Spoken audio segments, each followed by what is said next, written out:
पे भी बड़े बड़े क्रिसमस ट्री लगे हुए हैं और happy holidays and all the rest of it.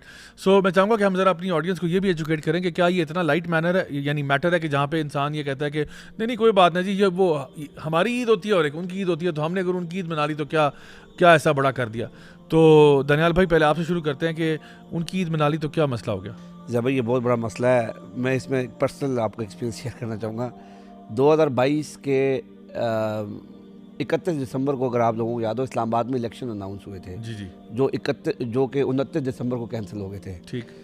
तो अब जाहिर सी बात है, बीच में क्रिसमस भी आ रही थी, तो मैं F6 से इलेक्शन लड़ रहा था। अच्छा।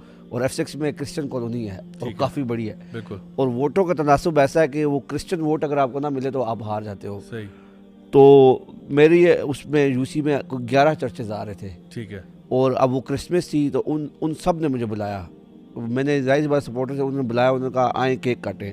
आपको पता है मैं नहीं गया, और उसकी वजह से ठीक ठाक लोग नाराज़ हुए। वो अल्लाह का शुक्र है बाद में इलेक्शन ही नहीं हुए, लेकिन उस दिन मुझे क्रिसमस वाले दिन पता लग गया था कि भाई जन मैं हार चुका हूँ, क्योंकि जो क्रिश्चियन से उनका वोट बहुत मेजॉरिटी में था। अच्छा, ये बहुत अहम सवाल है, बहुत लोगों ने मेरे से पूछा। मैंने कहा यार, अगर मैं, पहली बात यह है कि वो पूरा एक रिचुअल सा करते हैं, वो चर्च के साथ बाहर एक चरनी कहते हैं उसे, ये लोग यहाँ के एटलीस्ट इस्लामाबाद के लोग उसको चरनी कहते हैं। वो बनाते हैं जिसमें वो पूरा एक मॉडल सा बनाते हैं कि जी एक वो घोड़ों का स्टबल टाइप है, जिसमें वो जहाँ पर गालिबन उनके ख्याल में हज़रत ईसा पैदा हुए थे, और वो पूरा ना उसका एक मॉडल क्रिएट करते हैं। फिर उसमें वो एक गुड़िया टाइप चीज़ ला के रखते हैं और एक बच्चा के वो डिपिक्ट करते हैं कि यार ये हज़रत ईसा पैदा हुए थे और हज़रत मरियम वगैरह सारा कुछ। फिर वो केक काटते हैं, उसमें मंगवाते हैं। तो मैं जब नहीं गया तो मुझे अपने सपोर्टर्स ने, इवन बहुत ज़्यादा रिलीजन को फॉलो करने वाले लोगों ने इस बात पर फोर्स किया गया, तुम्हारा दिमाग ख़राब है, ये तो सारे करते हैं, तुम नहीं कर, देखो दूसरी पार्टी के लोग कर रहे हैं और ये तो फ्री का वो होता है। मैंने कहा यार देखो, अगर तो कोई खाना इनको खिलाना है वो मैं खिला दूंगा, कोई और अरेंजमेंट करना है वो मैं करवा दूंगा, लेकिन प्लीज़ यार ये मेरे से केक ना कटवाएं आप, क्योंकि ये तो उस शिर्क को इंडोर्स करने वाली बात। हमने अल्लाह का कलमा पढ़ा हुआ है, नबी का अच्छा ट्रेंड सेट। हाँ नहीं, नबी का कलमा पढ़ा हुआ है, और यकीन माने मेरे लिए बहुत मुश्किल था। आपको पता है जब आपने पूरी कैंपेन चलाई हो और सारा कुछ किया हो और आपके वो सपोर्टर्स हों और वो दिन रात आपके लिए वो कर रहे हों, तो मैं उस टाइम बड़ी डिफ़िकल्ट पोजीशन में था। तो मैंने ये किया, मैंने फिर जाकर मैंने अपने कुछ जो जिनको मैं समझता हूँ कि वो मेरे से बेहतर मुसलमान हैं, मैं उन लोगों के पास गया। मैंने कहा यार ये मसला आ गया, मुझे बताओ क्या करो। उन्होंने कहा भाई तुम इलेक्शन क्यों लड़ रहे हो। मैं कहा मैं समझता हूँ कि हमने इस मुल्क में मतलब एक बेहतर निज़ाम ला सकते हैं, अल्लाह के दीन को बेहतर तौर पर इम्प्लीमेंट करवा सकते हैं। तो उन्होंने कहा तो तुम उसी काम करने के लिए तुम अल्लाह के दीन की इतना बड़ा शिर्क करोगे, नहीं तुम अल्लाह का इनकार करोगे, तो इससे बेहतर है तुम इलेक्शन नहीं लड़ो। मैं कहा ठीक है यार, बस ये बहुत बड़ी मैं तो हाँ, मैं तो अल्लाह के लिए इलेक्शन लड़ रहा हूँ, अल्लाह के दीन के लिए इलेक्शन लड़ रहा हूँ, तो ये तो अल्लाह के दीन के सरियन खिलाफ काम हो रहा है, तो मुझे करने की ज़रूरत नहीं है। अगर मैं हारता हूँ तो मैं हार जाऊँ।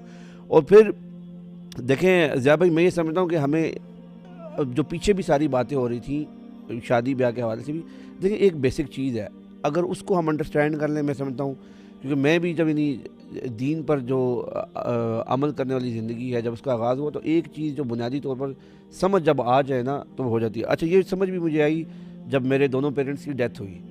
सही, अब मुझे वो अभी तक बिल्कुल वो सीन याद है। वो एक बंदा था, उसको बाद में मिला नहीं दोबारा, वो मेरे पास आया, उसने मुझे एक बात की, उसने कहा देखो क्यों रो रहे हो।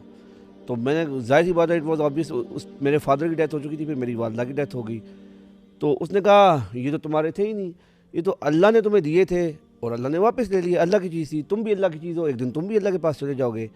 अच्छा, ये बात उसने की। बहुत सारे लोग ऐसी बातें सुनते हैं और हम भी लोगों को बताते हैं ऐसी बातें, लेकिन हम गौर नहीं करते। तो मैंने इस पर बहुत ज़्यादा सोचा बैठ के ना, कि देखें किसी की औलाद मर जाए वो तो उस पर गम नहीं करना चाहिए, ये अल्लाह के नबी का भी हुक्म है। हाँ, यानी गम तो होता है एक नेचुरल जो है, लेकिन अगर आपकी ये फ़िलासफ़ी है कि यार ये जो मुझे माल दिया है, ये जो मुझे औलाद दी है, ये अल्लाह की है, फिर आप उसके साथ वही रवैया इख्तियार करेंगे जो फिर अल्लाह ने बताया है। मतलब अगर आप ये कहोगे यार मुझे अल्लाह ने हुक्म दिया है कि मैं निकाह करूँ, तो फिर आप उसी तरह करोगे कि जिस अल्लाह ने उसकी फ़िलासफ़ी अपने नबी के थ्रू आपको समझाई है। माल फिर आप उसी तरह खर्च करेंगे कि जिस तरह अल्लाह के नबी ने आपको तरीका बताया कि यार इस तरह खर्च करना है। फिर आप इवन हत्ता के, मैं तो ये नहीं, हमारा ये जो जान है ना मेरी, ये भी मेरी नहीं है। से ये जिस्म, ये हाथ, ये बाजू, ये टांगें, ये भी मेरी नहीं है। मैं अपनी दाढ़ी, अपने बाल उस तरह बनाऊँगा जिस तरह अल्लाह ने मुझे हुक्म दिया है। से मैं अपने क्या कहते हैं, और मैं वो वाला लिबास ज़ेब तन करूँगा जैसा कि अल्लाह ने बताया है। तो ये सारी चीज़ें जब होंगी, और इसी तरह मैं उसी तरह इलेक्शन लड़ूंगा जिस तरह अल्लाह का दीन अलाउ करता है, सही है। मैं उसी तरह खुशी मनाऊंगा। जो अब मैं महज एक कम्युनिटी को खुश करने के लिए, मैं एक कम्युनिटी के साथ सॉलिडेरिटी शो करने के लिए अगर अपने रब को नाराज़ कर रहा हूँ ना, तो मेरे ख़्याल में ये सबसे बड़ी बेवकूफ़ी है। मैं कहता हूँ होना ये चाहिए कि पूरी दुनिया नाराज़ हो जाए, पूरी दुनिया आपको गालियाँ दे, सब कुछ करे। आपके अगर मतमा नज़र ये होगा कि यार मैंने अल्लाह को राज़ी करना है और यही मेरा मकसद है, क्योंकि देखना मेरी ज़िंदगी का मकसद तेरे दीन की सरफराजी, मैं इसीलिए मुसलमान, मैं इसीलिए नमाजी। हम जो कुछ करते हैं उसके पीछे एक फ़िलासफ़ी है कि यार ये अल्लाह की रज़ा है, और ये सब कुछ जो है ये अल्लाह का दिया हुआ है, हम भी अल्लाह के बंदे हैं, हमने भी अल्लाह के पास लौटना है।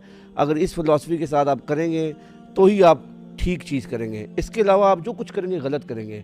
अच्छा, फिर लोगों ने मुझे बड़ी हिकमतें दी, यानी मेरे अपने जो दोस्त थे जो बाकी यूसियों से इलेक्शन लड़ रहे थे, वो गए भी क्रिश्चियनों के, उन्होंने केक भी काटे। मैंने उनसे पूछा यार तुमने क्या किया?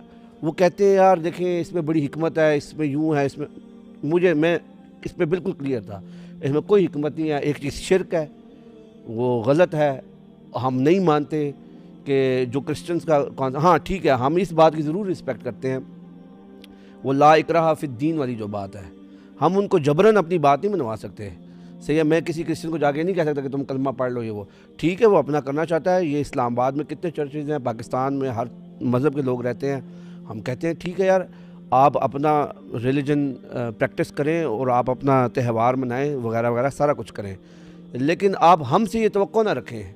देखिए मैं भी तो, मैं कुर्बानी वाले दिन, ये जो कुर्बानी की ईद होती है या इवन जुमे के दिन या नॉर्मल नमाज के टाइम, मैं किसी क्रिश्चियन से एक्सपेक्ट नहीं करता कि वो आके मस्जिदों में नमाज़ पढ़े, सही है। तो मैंने उनको यही कहा, मैंने कहा यार आप भी मेरे से ये एक्सपेक्ट ना करें कि इलेक्शन आ रहा है और मैं आकर आपके क्या कहते हैं चर्च में या किसी और जगह पे आके केक काटूंगा।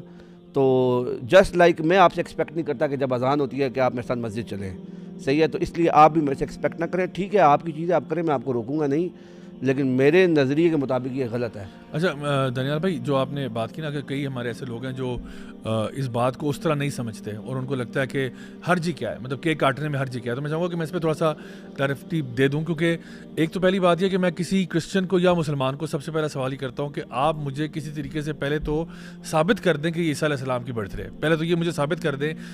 आप क़यामत आ जाएगी, क़यामत तक की मुद्दत आपके पास है, क़यामत तक आपके पास